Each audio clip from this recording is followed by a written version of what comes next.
is very well done.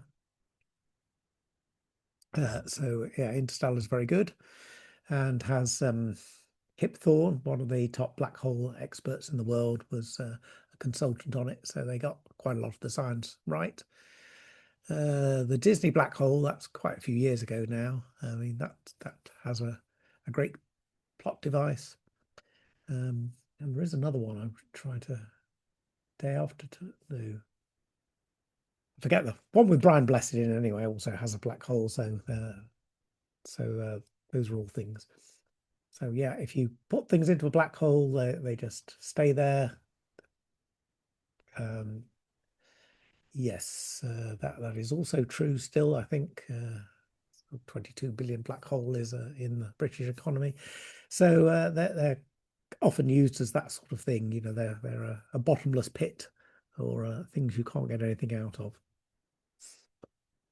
So if we start with the history, this goes back quite a long way, actually. It goes back to the 18th century, and these two people, John Michel, I think it is, and Pierre Simon Laplace, about the same time, um, came up with the idea somewhat independently, although some people dispute that.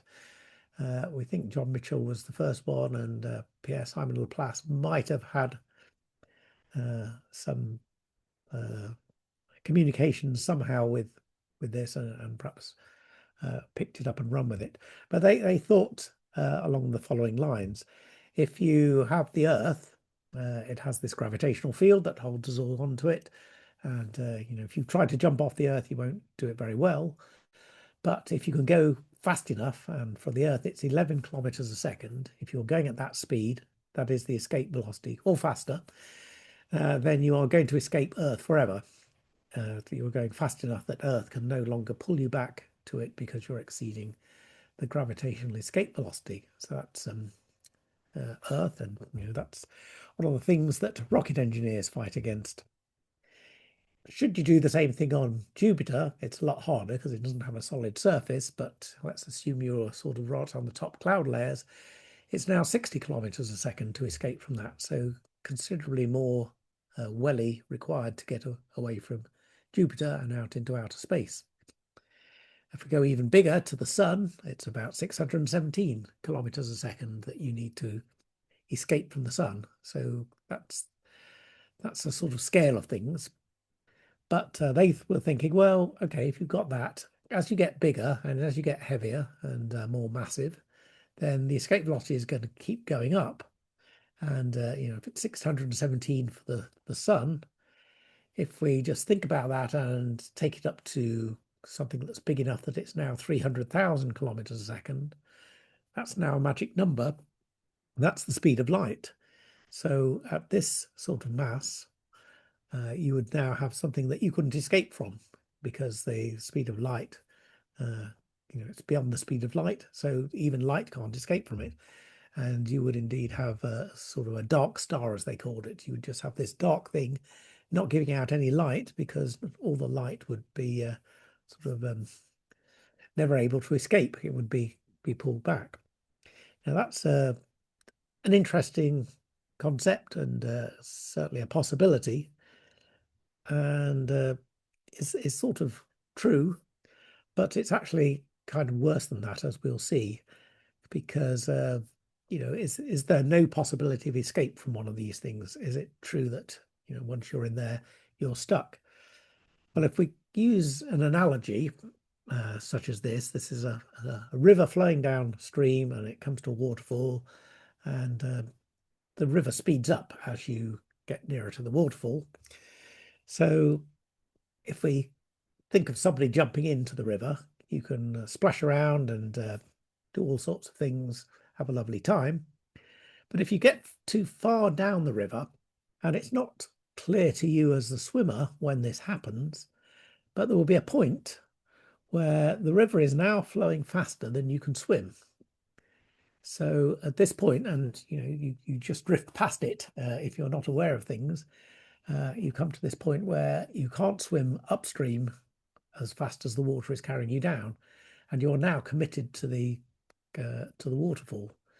So this is what we think of in a black hole as the sort of boundary of it, the event horizon.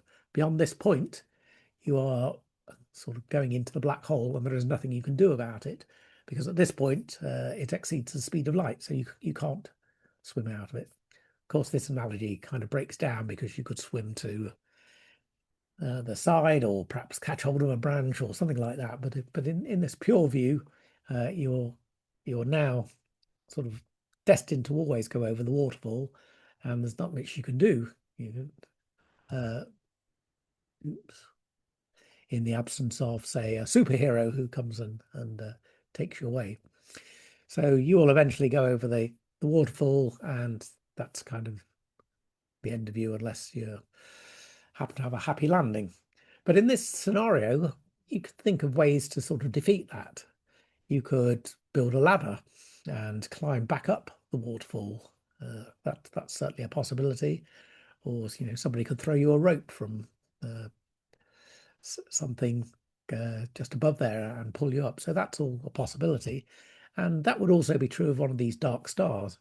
You could go within one of the dark stars, and I'm not quite sure how you do it, but you could perhaps build a ladder and climb up out of it. And now you're just above the boundary, and people can see you because you're now above the point where light can't escape.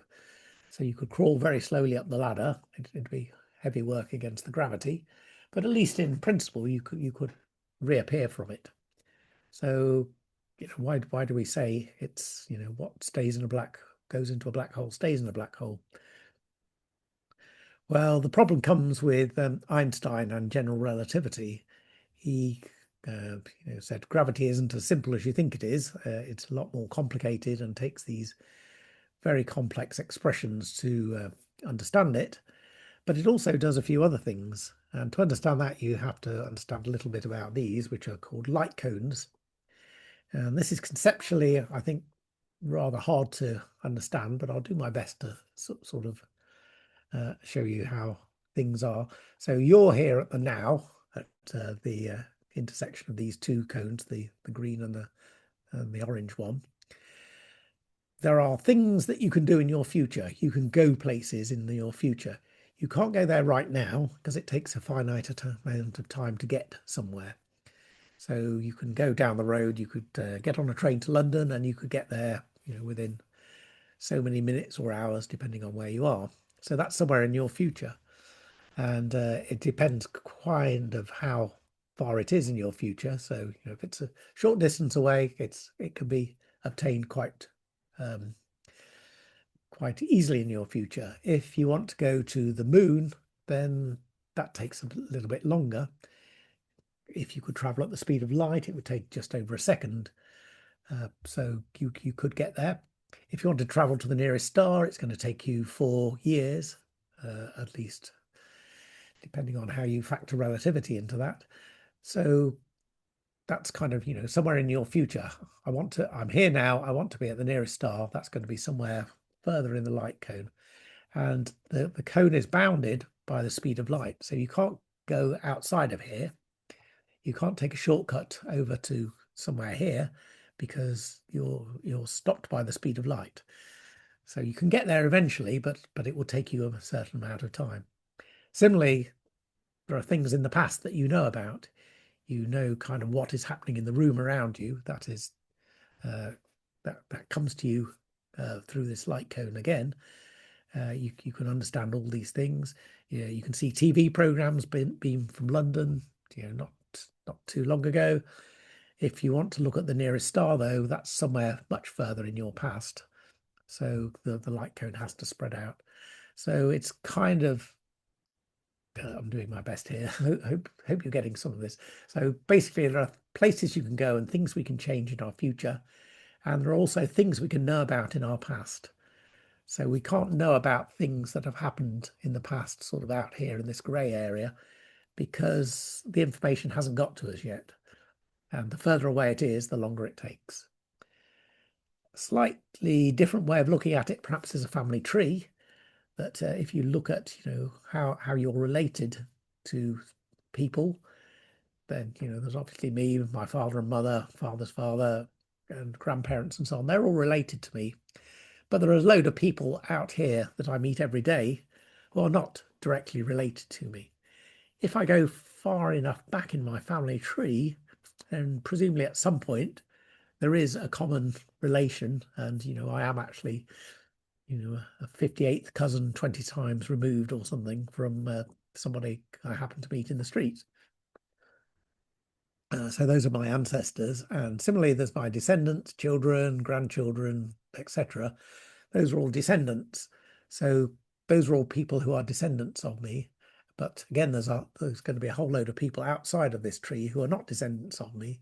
But if we go far enough forwards, they probably these trees again will overlap. So it's that kind of concept I'm trying to go, and I'm not sure whether this is making any sense or not, but let's just go with it. So this is true if you're in outer space. You have the whole universe in front of you. You can go places given enough time. You can know about things given enough time as well. But as you get nearer and nearer to a black hole, these things tilt over as space and time are sort of intertwined, and time and space twist as you get nearer to a black hole, until you pass over the event horizon and you find that these things are sort of twisted onto their side.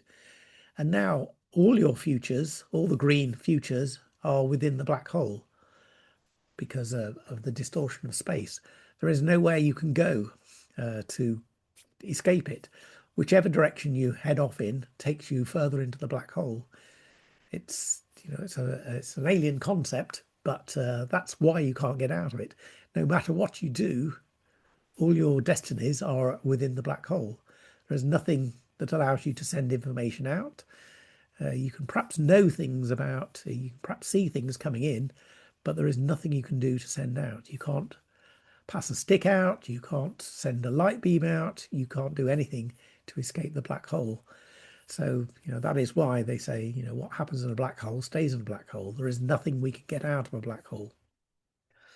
In fact, there's only really three things we can know about a black hole.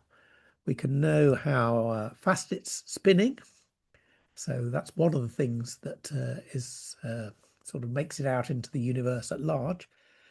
We can also know how heavy it is. We can work that out by its effect, its gravity effects on things nearby.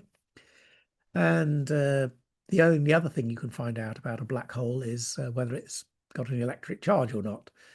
And we're pretty sure most of them don't have an electric charge. We suspect nearly all black holes spin, and pretty much all black holes are fairly massive, of the order of the sun, the weight of the sun or more. So that's why what happens in a black hole stays in a black hole. There's only three things you can find out about a black hole, pretty much. And that's why nobody knows what happens in a black hole. We can make theoretical predictions. We can follow the laws of physics somewhat, but most of our equations end up with you dividing something by zero. That's something you're not allowed to do. So you can get all sorts of weird answers once you get into that territory. So we don't believe any of the equations when they get that far into it. So there are people who've got predictions about what happens, but nobody really knows. So that's the first sort of home truth. We really can't find out what's in a black hole. Later on in the talk, we'll actually go into one, and we might be able to find out what's happening in one, but we won't be able to tell anyone. So that might be a interesting way to complete things. So how do you make a black hole? There's a couple of ways. We used to have Labradors. They were pretty much close to being a black hole because anything dropped would vanish instantly. So those are possibilities. But in the real world, we know of two distinct types of black hole. It may be a continuum, but we don't really know at the moment. There are stellar-sized black holes. These are made from stars, and they're about 100 times the mass of the sun or less. They can go right down to, I don't know, 3 or 4 times the mass of the sun, probably. So how do you make one of those? Well, you have to start off with a really big star. So it has to be, well, if it's less than 8 times the mass of the sun, it's probably never going to form a black hole. So if it's something like our own sun, which is 1 solar mass, and this is 8 solar, and it needs to be greater than 8 solar masses basically to get into this territory, then the star will evolve. It will turn into a red giant, and then it will fade away, probably into a white dwarf, and then just do nothing much forever after. At that point, it's just a sort of a stellar ash at that point. But if you've got something, probably bigger than 10 solar masses, then there's a fair chance it could form a black hole. It's not always guaranteed. It depends quite a lot on the exact makeup of the star and exactly how heavy it is. And there's various variants of it. But this will probably swell up into a red giant, but then it will go under a catastrophic collapse, and in some cases will form a black hole. So that's one way of forming a black hole, and its weight or its mass will be some fraction of what it started off with. So if it was a 10 solar mass black hole, in its death throes, it can lose quite a lot of mass. So it can go from 10 down to 5, perhaps will be the remaining bit, and that's the black hole at that point. So this might end up with a 5 or a 3 solar mass black hole, something like that. The other type we know of are supermassive black holes, and these are typically 1 million solar masses or more. So the stellar ones perhaps go up to 100 solar masses, we think. I don't think we've found any of those. We've found some pretty big ones, 30, 40, 50 solar masses. Theoretically, you can probably go up to 100, but 1 million solar mass is the supermassive ones, and these are what sits at the center of every galaxy we've looked at in enough detail to piece it together. So these are, say, at least 1 million solar masses. In some cases, there are 1 billion solar masses, so 1,000 times that, or even 10,000 times that. So these are really, really, really big objects. And you make one of these by, well, this is one of the things we don't really know. Nobody really knows how to make a supermassive black hole. And it's only kind of got worse recently because, I say we've detected supermassive black holes in nearby galaxies, in our own galaxy, and in some distant ones. Sometimes they're quite active and they show their hand. With the James Webb Space Telescope, we've seen indications of black holes very soon after the Big Bang. Well, like 100, 200 million years after the Big Bang. And that is a problem for some cases. I mean, how could you make a supermassive black hole? Well, you could start with some smaller ones like these. You've got 2 10 solar mass black holes. Maybe it's a binary system and they both turned into black holes. And these will, if they're close enough, they'll orbit around each other. They'll give off gravitational waves, which bleeds the energy from their rotation, and they will gradually come together and they will form a bigger black hole. So you'll end up here with a 20 solar mass black hole. So you could do this, quite a few times, and you could inch your way towards 1 million solar masses. But even at, even if we get to 100 solar masses, we've still got 10,000 times or more to go before we get to the million. So we'd need an awful lot of these things to merge, and they would all have to be in the same area.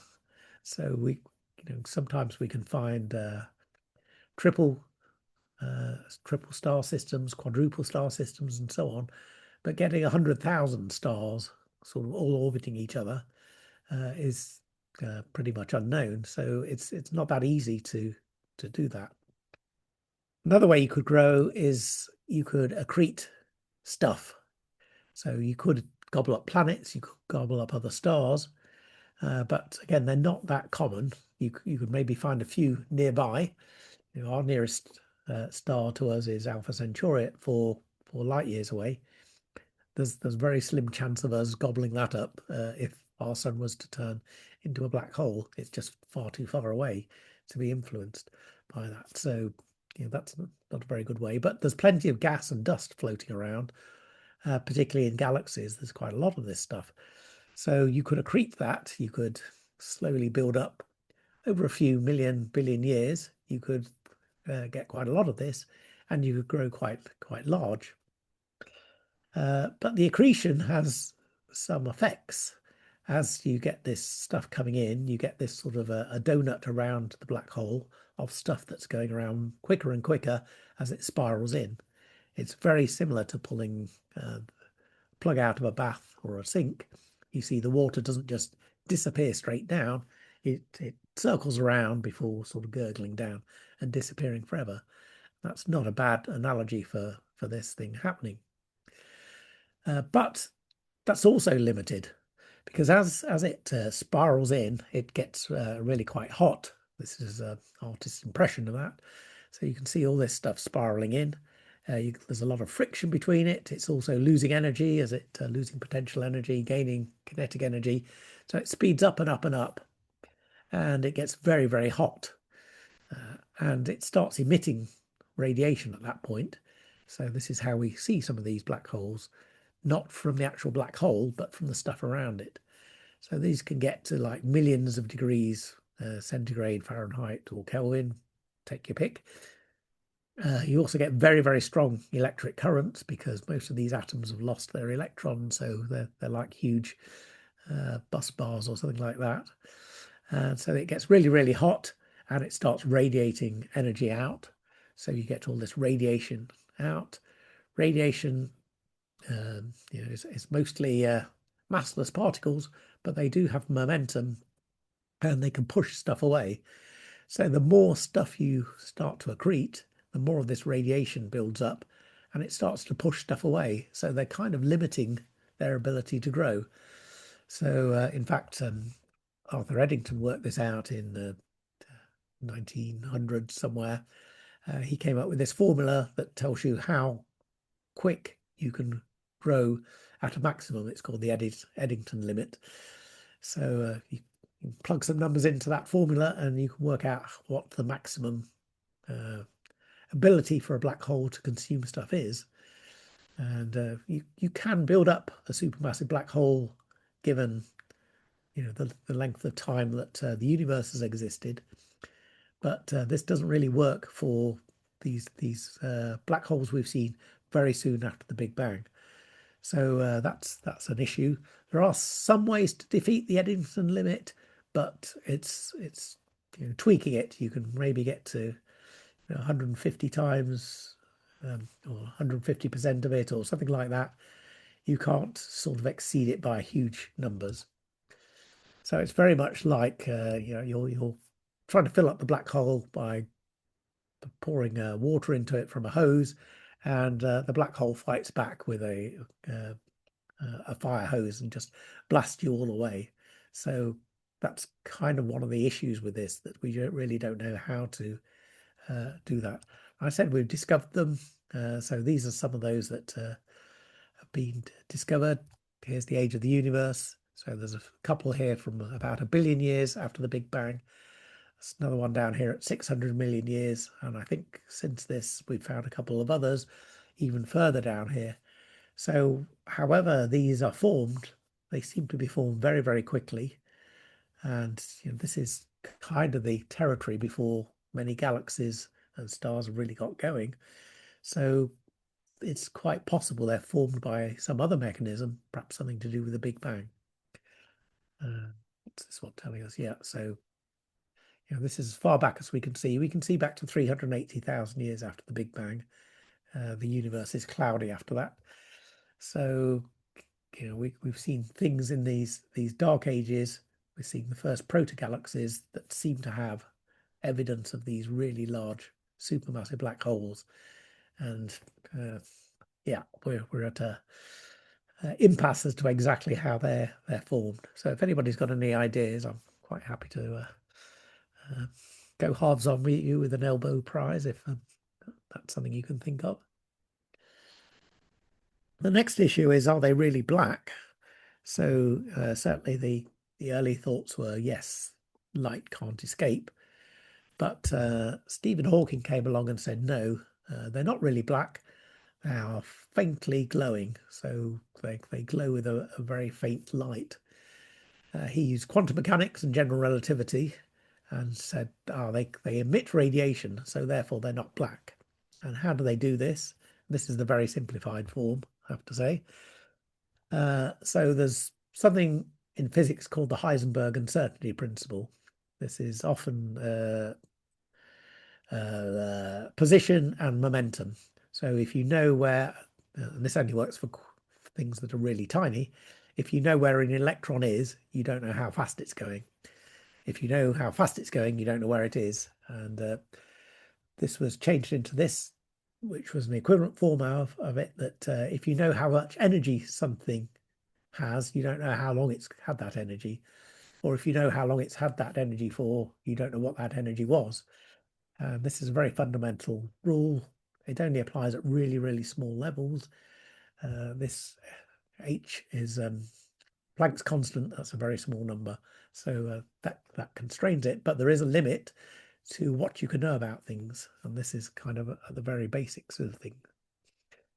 And the universe uses or abuses this rule to say, well, I can actually just go and make things. I can make some new particles, often something like an electron and a positron together. You can make two new particles out of nothing. They just pop into existence. They last for a short amount of time and then they disappear. And as long as the amount of energy you borrow from the universe to create these is repaid very, very quickly, it all works out. It's kind of like going into a bank and saying, can I borrow £1,000,000? And they say, well, how long do you want it for? Oh, about a second. I say, yeah, sure. Sort of put it on the counter and take it away again. That's fine. It's not really left the bank in that point. So this is true of this case here, that the universe can do this, and it can do it all the time. It can steal this energy, create these particles, as long as they don't hang around for too long. So this is, I don't know if this come through, but this is kind of what the universe looks like. If you could get a sort of ultra microscope, you would see these particles popping in and out of existence just all the time.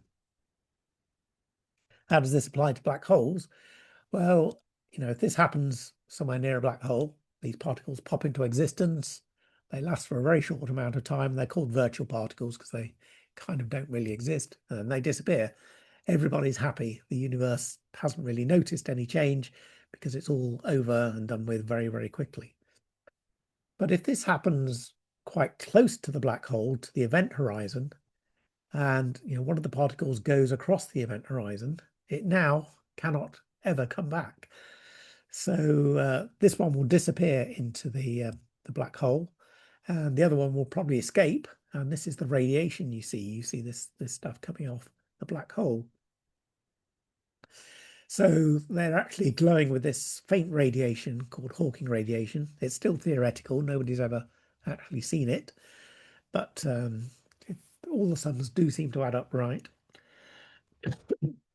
But we have all the equations to deal with it, so we can make some predictions. So what would happen if we turned the sun into a black hole? And we can't do that at the moment.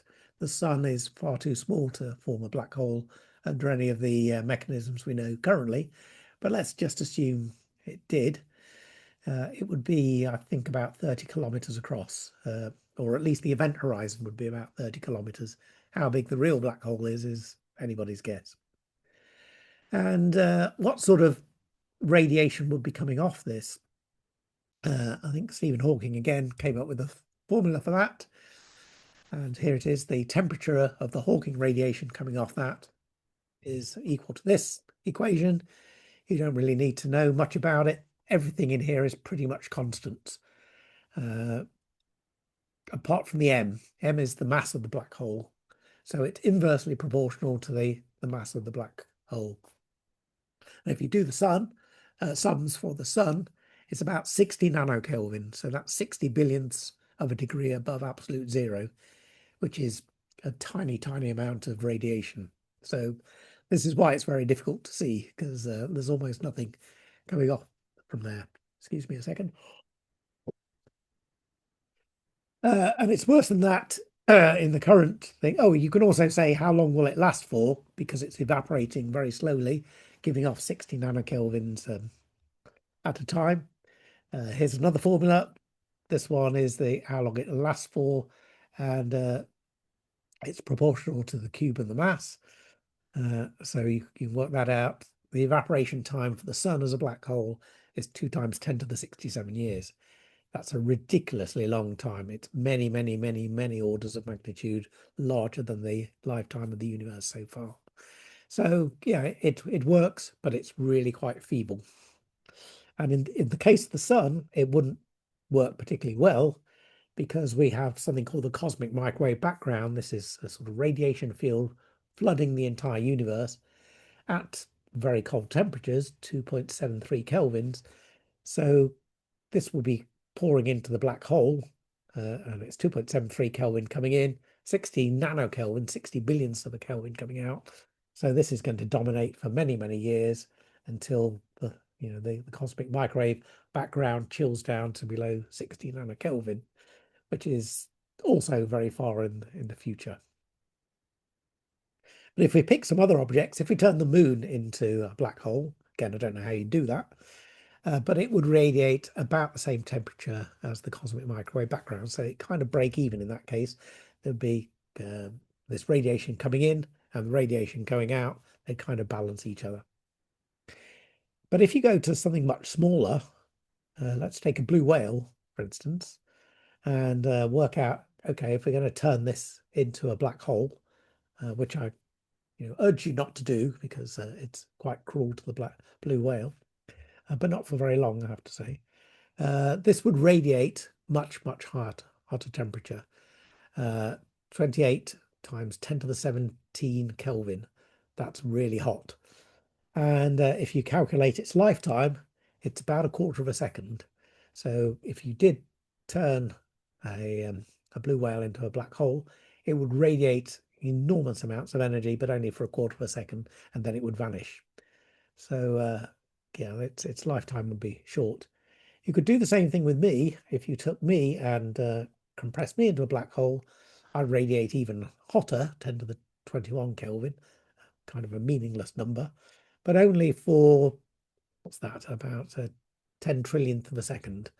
So I'd be over with, I would shine brightly, but for a very, very tiny portion of time.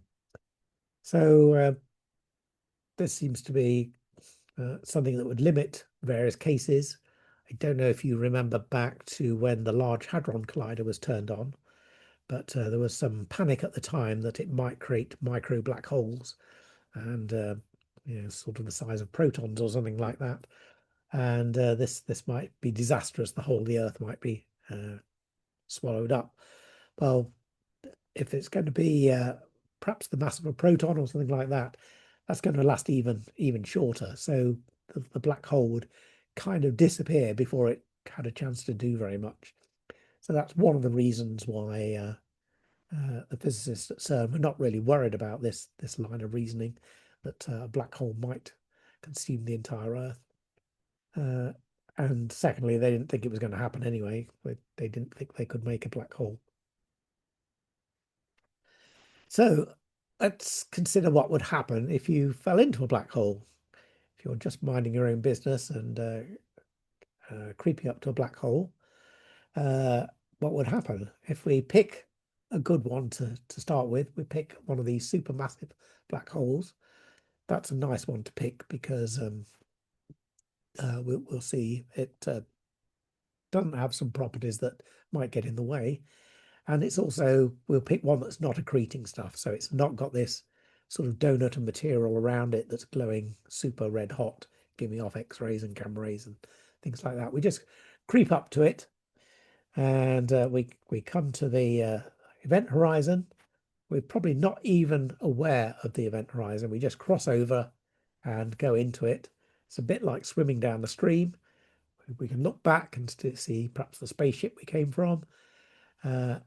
But at a certain point again, you're going to cross this event horizon. You're probably not aware of it, but at that point, your fate is sealed. You're not coming out of the black hole.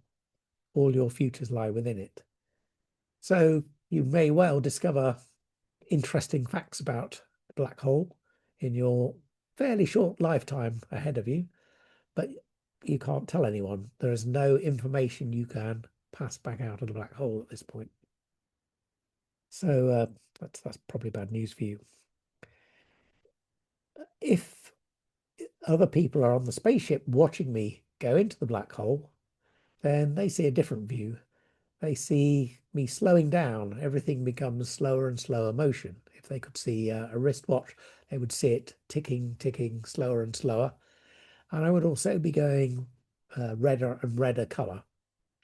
So as you get closer and closer, the black hole's gravity starts to distort space and time. So it starts to distort time particularly. So the time really slows down. And also as you get closer to the gravity, it takes work to get out of this thing here now. You're not at the event horizon yet, but the photons coming off from you are now having to struggle uphill to get to the spaceship to show what you're doing. So they all get red shifted very much. So you get redder and redder. Time slows down. You would never see me actually cross the event horizon. You would see me getting closer and closer and closer and slower and slower and slower and redder until you were giving off, infrared, microwaves, radio waves, until the ghostly image of me had kind of just disappeared into the noise. So that's kind of what you'd see. I'd just kind of fade away and radiate as the song used to see. That's all well and good. That's all you'd see.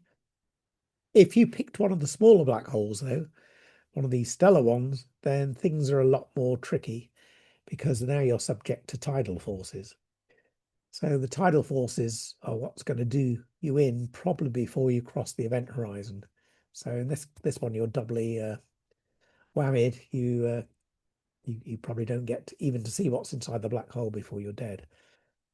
So if you look at the gravitational power of any object, in this case the Earth, you can sort of see it follows this blue line. So as you get nearer and nearer to it, the force goes up and up and up, goes steadily up. And then as you get really close, it goes up very rapidly. But this is not true for the Earth because we have this solid boundary. If you are able to dig a hole towards the center, you would actually follow the red dashed line. So gravity would get less and less and less, actually, in this case, because as you got somewhere here, there's quite a lot of the Earth pulling you in one direction, but there's also now quite a bit pulling you in the other direction. And as you get right to the center, you would be completely weightless because there'd be equal amounts of the Earth pulling you with gravity in all directions. So they will all basically cancel out.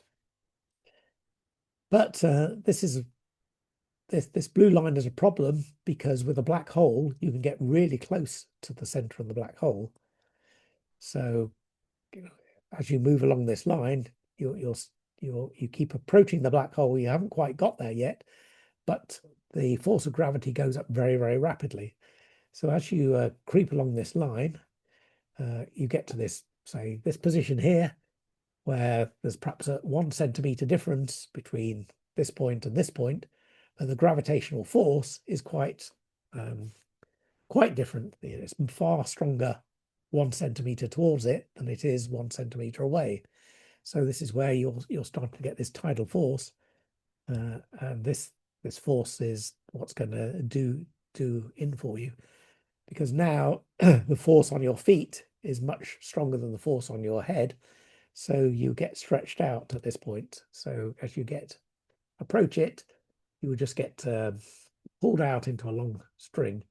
And as you probably know, if you're a fan of sort of medieval torture devices, like the rack, stretching people out like this is not generally good for their health. Things do happen to them. And indeed, we have our own name for it, which you probably know. It's called spaghettification. You're dragged out into a long piece of spaghetti. You become a noodle. So you start off like this, and you get dragged out into this long thing, and that's kind of where things go bad. So my top tip is, if you're going to fall into one of these black holes, go in sideways because you'll get less tidal force and you'll perhaps last a few milliseconds longer and perhaps see a little bit more. What are black holes useful for? Well, we found some, well, we didn't find it. Penrose found some useful things that you could actually extract power from black hole. In fact, it's one of the most efficient ways of generating power that we know of if you happen to have a black hole around you. So this is kind of green power, and it's good in two ways, really. It's based on this mechanism proposed by Roger Penrose, who won the Nobel Prize 2 or 3 years ago, and once borrowed my pen drive. That's one of my claims to fame. He gave a lecture at Nottingham that I understood for the first 5 slides and then completely lost it. But he borrowed my pen drive to put some images on the screen. So the Penrose mechanism only works for rotating black holes, but we think probably most black holes are rotating because there's lots of ways you can rotate and only one way you can stay still, basically. So if it's a rotating black hole, then this works for it. Now, with a rotating black hole, it starts to affect space besides just within its own boundary. So in this case, we have this thing called the ergosphere, which is a region of space that is strongly affected by this rotating black hole. Because it's rotating, it tends to pull the fabric of space around with it. So if you were to sort of stand here, you would rotate with space. There would be no standing still because space is moving with the black hole is distorting space and moving it around. So with a Penrose mechanism, what you do is you fly a rocket ship or something into this ergosphere. You haven't crossed the event horizon, so you can get out again if you're going fast enough. So you loop around at really high speed and shoot your way out again. And what you do is you take all your rubbish, garbage, whatever, on the spaceship, and you throw it out the back as you go around this. It doesn't actually go out the back because space is rotating. It actually goes forwards. But this gives you your rocket another kick, and you generate some energy out of this. I guess you slow down the rotation of the black hole very, very slightly, and it gives you a boost to your energy. So you come out, and you come out with about 20% more energy than you went in with. And this is pretty efficient. Nuclear fission plants, I think they're much less than 1% efficient. Nuclear fusion is somewhere in the 1 to 5% range, I think. But here, that's the best a star can do. But this, by using this mechanism, you've got like 20%, and you can get rid of all those Amazon packaging stuff that you've been accumulating all in one go. So that's kind of interesting. If you play around with the equations of the black hole, you find there's kind of an equal and opposite thing. So there is a concept called the white hole. So this would be the exact opposite of a black hole. Black hole, everything disappears into it and nothing comes out. A white hole, you would not be able to enter. Nothing could go into it, but everything would be coming out of it. There'd be lots of stuff pouring out of it. So it's kind of the exact opposite and equal of a black hole. We've never seen any of these. They're predicted kind of by the equations, but you have to be a little careful with equations because they can tell you things. So you've got like a 4 square meter shed, then that could mean the sides are 2 meters each. 2 times 2 is 4, but it could also mean they're equally -2 meters each because -2 times -2 is 4. So yeah, you could say, well, I've got a 4 meter square shed, and its sides are either 2 meters or -2 meters. But in the real world, you can really only have 2 meters because if you go to B&Q and try and buy a -2 meter long shed, you'll get some funny looks, certainly. So it might just be, this is an answer to an equation, but not a sensible one. And now, are they real? So we're pretty sure they are now. We've had some evidence for quite a while. Back to 1964, the first rocket flights went just above the atmosphere, detected X-rays coming from certain places, including this one in Cygnus called Cygnus X1. And there was nothing obvious there, so they thought this was probably a good candidate for a black hole. And I think it's now been confirmed that it is a black hole. So that's been known about since 1964. So they give off this violent radiation from this accretion disk, so which is nearly always in X-rays and gamma rays, and they don't pass through the Earth's atmosphere. So you have to get outside the atmosphere to actually see these things. The nearest black hole to us is currently Gaia BH1, Black Hole 1, discovered by the Gaia mission. It's about 1,500 light years away, so not really that local. It's in the constellation of Ophiuchus, and say at 1,500 light years away, even if it was coming towards us and going to be a hazard, which it isn't. It seems to be fairly stable where it is. It would take 1,500 years if it was coming towards us at the speed of light. So, as far as we know, there's no black holes in our near future, at least. We sort of had good evidence for the one at the center of our Milky Way. This is the Cygnus, not Cygnus X1, Sagittarius A star, which is where this white star is. If you look there with a telescope, you see nothing at all.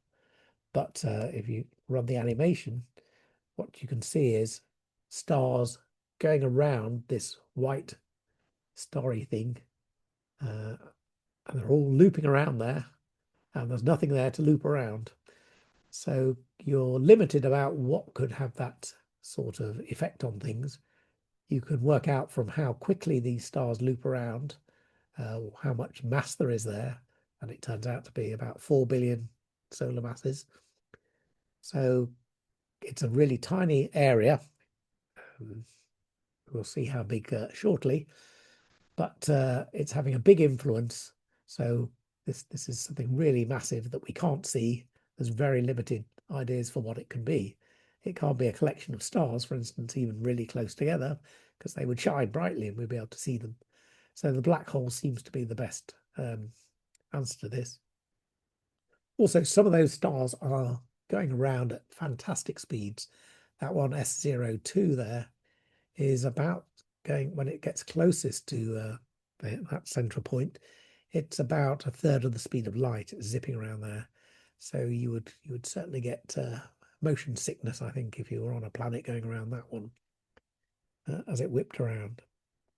But since then, we've now been able to take pictures using radio telescopes working together in phenomenal fidelity, because I think this is what, 10 micro arc seconds or something across. It's really, really, really tiny, and took a lot of processing and data to get. But here is a picture of the Milky Way's black hole. This was pretty hard to take compared to this one, which is M87. So that's a nearby galaxy. This one is about 4 billion solar masses. So this one was easier to take a picture of because it moves. Its effects are very slow. So something this big, not much changes very rapidly. So it'd be like taking a picture with a camera. You can get away with quite a slow shutter speed on this. So like 12 hours or something, and not very much changes in that time. So they were able to get quite a good picture of that fairly rapidly. The Milky Way being quite a lot smaller, it evolves on much quicker timescales. So you need a faster shutter speed effectively to get a non-blurred image.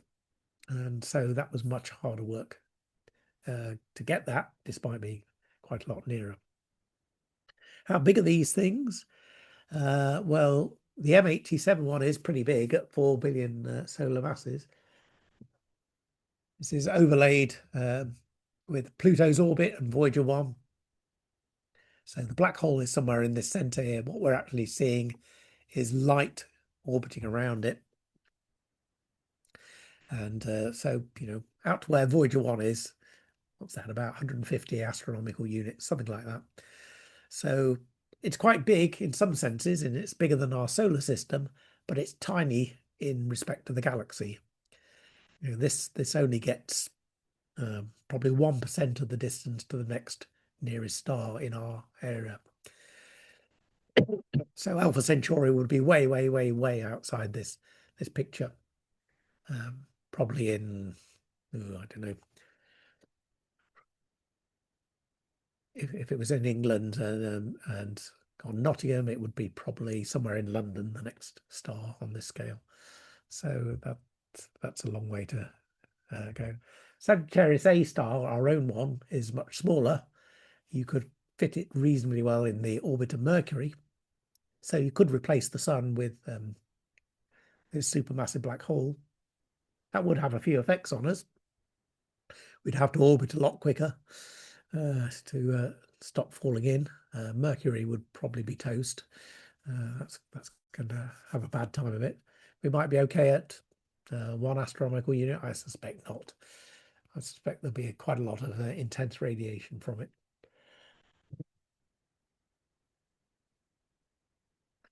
I don't know whether you can see this, whether it's coming out okay, but this is a journey into Sagittarius A using various telescopes. So these are optical telescopes as we get towards Sagittarius. But as you get nearer to the center of the galaxy, there is a lot of dust and gas and other things that really starts to obscure your view. So you can't really see anything with optical telescopes down to here. But if you switch to other wavelengths, certain bands of infrared will cut through this. So that's what they use to actually get those original images or the model of what was going on right there. So as we zoom in and in and in, eventually we do get back to what we've just seen. And this is kind of the real data. This is stars flicking around that center point. So with that, I'm pretty much done. Leave you with a few questions like, so are black holes scary? Well, they are and they aren't. If you approach one, things will probably end badly for you. But the same is true of Jupiter, the Sun. If you approach those too closely, you're going to end badly. I mean, in the case of the Sun or Jupiter, there is a chance you could escape if you have a super powerful rocket ship that can go close to the speed of light. But with the current technology, if you get too close, you're going to fall in and there's nothing much you can do about it. Same with the Sun, you're going to just get toasted and disappear. And also with black holes. So if one came through the solar system, it would depend how close it came to anything. It might warp a few things. It might move a few asteroids around and so on. If it came close to the Earth or something like that, or if it was on direct collision course with Earth, that would be bad. It's going to consume us at that point. But otherwise, it's just the effect of its gravity, and the same will be true if a red dwarf or something like that came through the solar system. That could also cause issues depending on where it came about. So are they scary? Yeah, possibly, but they're more scary than quite a lot of things. So that is one case that has been looked. This one I do find quite terrifying as the second picture of a black hole. So we don't know if that's true. And that's a really weak joke if you don't understand the gravity of the situation. So yes, they are possibly. You treat them with care, just like you treat any other really large object. And just hope you don't meet one on a cold, dark night. I'm going to leave you with a couple of points to ponder, but otherwise I'm finished. Thank you very much for listening. Thank you so much for that, Julian. That I'm not saying that I followed absolutely everything you said at every point, but it certainly has been eye-opening with with a particular subject. Before anybody else sort of asks anything, I did have a sort of a question for you. You mentioned the Interstellar movie Yes. Yeah. and watching that. And my understanding at the time that that movie was made, they used a lot of advice. There was, I think, at least one well-known physicist that was involved in Yes. Kip supplying Thorne. the right. That I couldn't quite remember his name, Yeah. but he helped with the guys that built the computer model for the simulation that obviously they wanted then to render images from. Yeah. And my understanding that was like cutting edge theory that It they was. put Yeah. into Yeah. it. And then once that was sort of published, there were academics who sort of recognized the worth of this, model that had been created in the movie. Now, my sort of question is that was over 10 years ago now. And whilst I don't think that universities have the budgets of Hollywood blockbusters, Right. are you aware of any advances that have been made with computer simulations? And I know you're in a similar field with Mhm. simulations, but at a much bigger scale. I just wondered what your thought was and what you've heard in that regard. Yeah. I've not heard very much on this. I mean, the uh, the software to make the picture behind this last few points is really quite complicated to solve it because quite a lot of it is kind of degenerate. You could come up with all sorts of solutions. It's kind of like doing a jigsaw. There's if all the pieces fitted together anyhow, you could come up with many possible pictures, but there's only kind of one picture that makes sense. So they did a lot of that for this. Since that time, people have done more work on this sort of thing. They use general relativity computer solvers to try and understand this. The problem with quite a lot of it is that the equations for general relativity are really, really hard and take a lot of work to solve. So, Do you people think that do have a go at AI, it. AI improvements, I know it's very topical, isn't it, to throw AI at everything, Hmm. but I wonder if that would be able to be applied. Like you say, though, if there's so many permutations, understanding what is the most applicable and to be careful as well not to go off on a folly journey Yes. Yeah. haphazardly.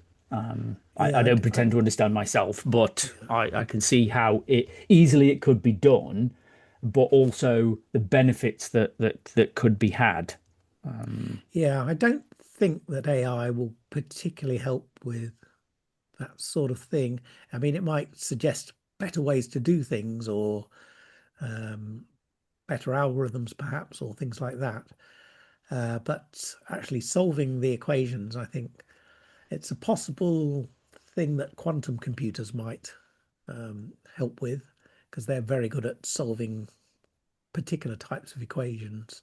If there's many, many possible solutions, they can sort of search for all the solutions at once. So that might help. Um, but yeah, I, I kind of don't think AI will help too much because AI's source is based on like the accumulated knowledge of all humanity, and it's I'm not sure quite how it can go beyond that.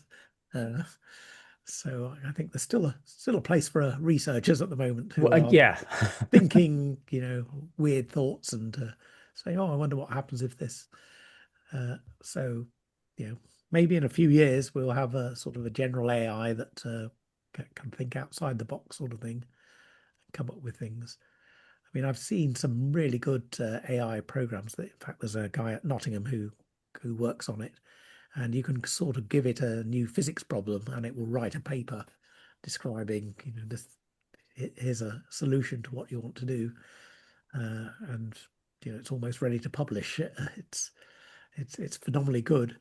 but it's kind of just distilling everything that's out there already and just saying, oh, I bet nobody's noticed that this over here and that over there are useful things to bring together. So, it certainly has its uses, but I think, fundamental breakthroughs, I may be wrong, probably will Yeah, be, no, but I do understand what you mean. I think there's a lot of industries, and I say banding around AI yeah, as forget the funding for anything else. It's like throw some money at throw some money at it. AI, Yeah, and that is like just typical in a lot of different industries doing that and not really understanding what can be done.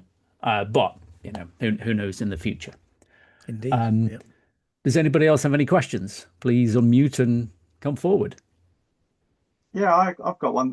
Thanks, Julian. Absolutely brilliant. I don't have the equations in front of me, but what's the size of the black hole that would go pop at about our age of our universe at the moment? So working up from like blue whale to, Yeah. sun to a whatever.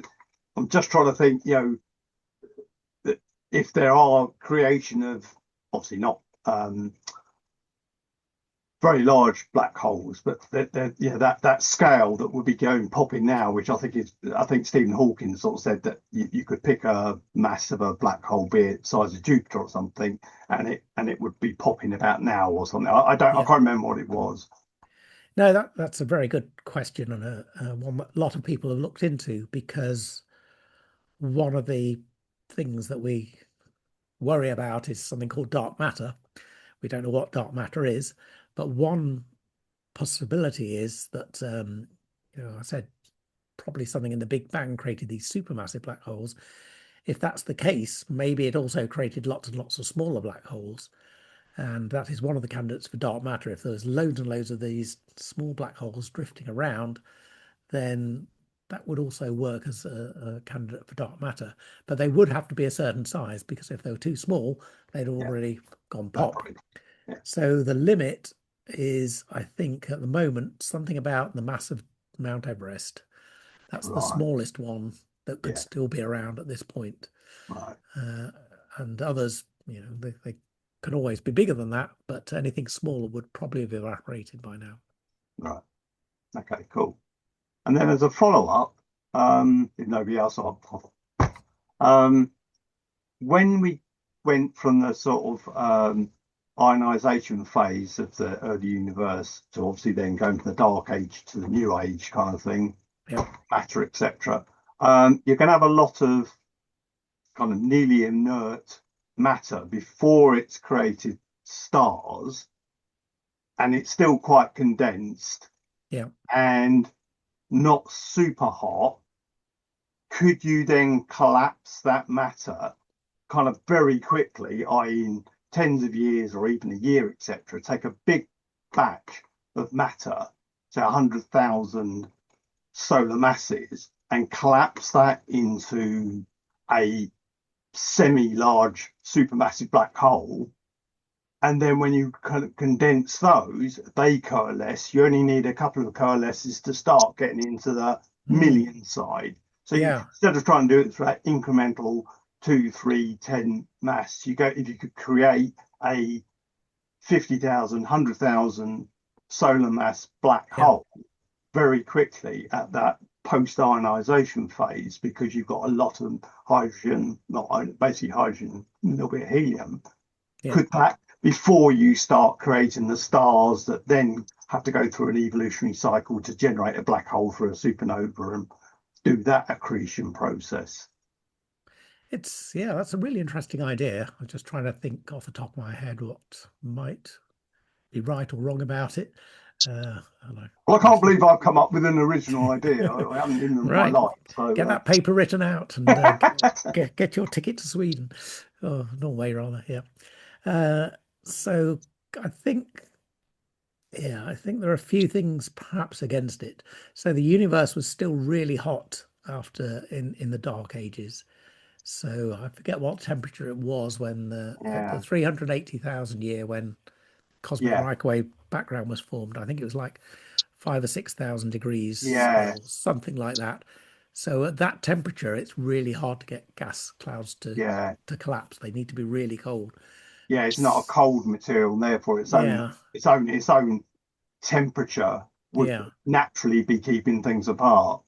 So star formation from clouds of gas, I think it's somewhere around 80 Kelvin or something like that, Yeah, minus 200 degrees before, yeah, before the heat of the cloud lets allows gravity to collapse it. So, but it is kind of interesting, because the same thing must happen to stars. So, yeah, you could be onto something. Who knows? Could I ask a question, please? Sure. Thanks very much, Julian. And I'm sorry I had to miss a few minutes near the end. So I'm sorry if you've actually covered this already. But there was some talk a while back about, mainly from particle physicists, I think, about black holes violating the preservation of quantum information, and therefore they postulated some sort of quantum information firewall inside a black hole, and ideas about gravastars and things where they thought they might not be black holes at all, as we normally conceive of them. Has that all gone away? I think it kind of has and it hasn't. Some people think it has, some people think it hasn't. I've seen, I mean, there's a particle theorist who works across the corridor for me who did a popular video saying, I think it's basically been solved that information can come out of a black hole towards the end of its life through this sort of Hawking radiation and stuff like that. But I don't know that he's in the majority. That it's quite a hard thing to solve. So yeah, as you say, the problem is the information. If you throw stuff into the black hole, you're losing information, and this has some nasty ramifications for certain things in quantum mechanics. It's kind of like you're losing this information, and that's one of the sort of tenets that we don't like, that you could possibly lose information. So the suggestion is that you can perhaps recover the information from this radiated emission eventually, so that, because at the moment, if you throw in an encyclopedia or you throw in a block of cheese, there is no way to tell from the black hole, what you've thrown in. Whereas theoretically, you should be able to tell that, because one has more information than another. Possibly. I don't know how much information cheese has, but that's kind of where it comes from. So they were really looking for a way to get the information back out of a black hole at some point, so that theories would carry on. Otherwise, I think you end up with weird stuff. I really don't understand it all, but it's kind of like, the probabilities no longer add up to 1. So, it's, the total probability is 0.7. Well, what's happening with the last 0.3 of it? Yeah. So it's a thing that worries black hole people quite a lot. So so yes, you are correct to bring it up. It is an issue. And what was a gravistar? Was that to do with that, or was it something entirely different? Gravistar. I have heard the term. I can't remember. I'm sorry. I can't remember off the top of my head either.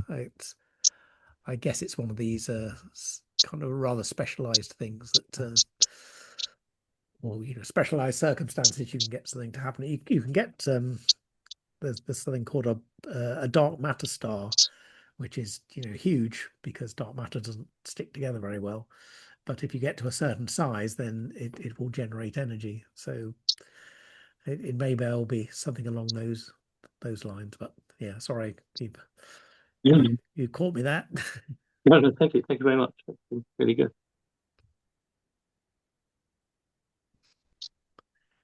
Anybody else? Well, any questions that I can try and answer? Well, just something just top of my head. Obviously, we're all waiting for the first proper results from the Vera Rubin telescope. And I'm wondering if, as we're all hoping, that's just going to flood us with petabytes full of data. But I'm guessing in black hole research, along with everything else, cosmological models and the rest of it, it must produce, just because you're going to see a dynamic activity stars and galaxies at a level that's never been generated before, and who knows what it might show. But I'm sure the black hole people are all waiting to get their hands on it just to prove or disprove their pet theory. Yeah, yeah, absolutely. I mean, it's with the Vera Rubin, it's just the quantity of data. So you can look at the data we have at the moment and find certain things, but when you've got all this data, that's kind of where, going back to previous one, that's kind of where AI helps, because that's very good at searching through data, looking for specific things. If you can tell it what you're looking for, you can train it to look for those sorts of things. Yeah. So, I mean, another of my colleagues does gravitational lensing, which is where you get one galaxy in front of another and you get an amplified image. And I think there's about 150 of those known at the moment. And there's going to be like thousands from Vera Rubin. Yeah. And some of them will magnify distant galaxies and their black holes. So, I'm sure that will contribute to it too. These are all like the Einstein rings and the Yes, exactly those. all those kind of things.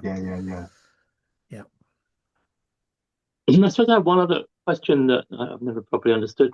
During the Big Bang, if you have, the standard ideas, and if you have inflation and then you've got something the size of a basketball, and that's our universal horizon with all the same mass in it, isn't that a black hole at that point?